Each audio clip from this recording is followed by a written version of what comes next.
execute judgment on you, COVID-19. Oh, Ramash. I execute judgment on you, Satan, you destroyer, you killer. False miracles, inappropriate behavior, and a luxury lifestyle. Is this the most shocking preacher on earth? Kenneth Copeland is one of the richest and most controversial televangelists alive. For over 5 decades, he's built a religious empire preaching what's known as the prosperity gospel, the belief that faith, positive confession, and generous donations will result in personal wealth and health. But behind the message of hope and abundance lies a ministry that many see as manipulative, financially opaque, and dangerously out of touch. Copeland's personal fortune is staggering. Estimates put his net worth in the hundreds of millions. He lives in a mansion outside Fort Worth, Texas, reportedly worth over $6 million, and owns multiple luxury vehicles. For a pastor, you are living a life of luxury. You've got great homes, you've got great planes, you drive in limos. I'm a very wealthy man. But what stands out most is his fleet of private jets. At least 3 are linked to his ministry, including one he purchased from Tyler Perry. He's refused to say whether ministry funds were used to buy these jets, but what's clear is how defensive he gets when asked about them. In a now viral 2016 interview, Copeland justified not flying commercials by saying he didn't want to be in a long tube full of demons. The backlash was immediate. Do you really believe that human beings are demons? No, I do not.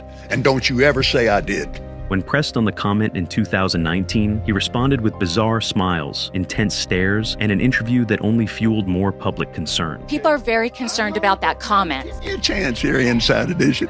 I love your eyes. Copeland teaches that financial success is a sign of divine favor, and that giving to his ministry is a step toward receiving that favor. Critics argue that this turns religion into a transaction and exploits vulnerable people who are desperate for a breakthrough. Then came the pandemic, and Copeland's response pushed his reputation even further into controversy. In March 2020, he declared the virus defeated during a sermon, shouting that COVID-19 is finished and blowing into the camera, claiming to expel it with the wind of God. He told viewers to touch their screens for healing, discouraged fear, and continued holding services while public health officials urged social distancing. I don't have it, I never will have it, and I don't mind telling you, I'll never be sick again in my life hereafter forever. Not one time, I will never. He claimed that those who tithed would remain financially secure. Meanwhile, his ministry kept asking for donations. To many, it looked like spiritual manipulation at a time of global crisis. Whatever you do right now, don't you stop tithing. Don't you stop sowing offerings.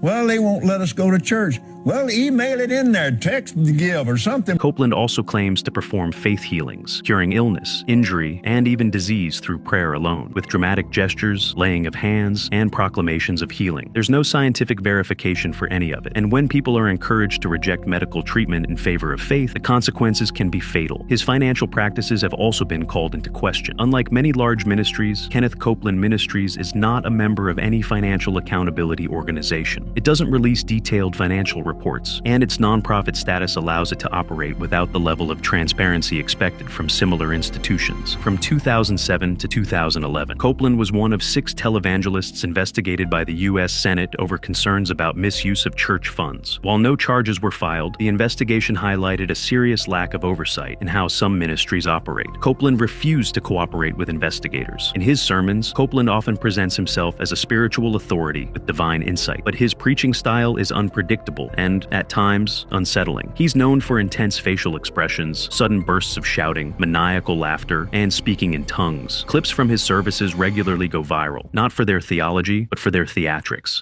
Don't ever do it. Don't ever feel sorry for yourself. Don't ever do it. His supporters say he's a bold man of faith who refuses to be silenced. His critics say he's a master manipulator who profits from people's desperation. Either way, Kenneth Copeland remains a powerful figure in American religion, a man who claims to speak for God while living like a billionaire CEO, a man whose ministry offers miracles, but whose methods raise serious questions. For some, he's an inspiration. For others, he's the embodiment of everything wrong with televangelism. Thanks for watching.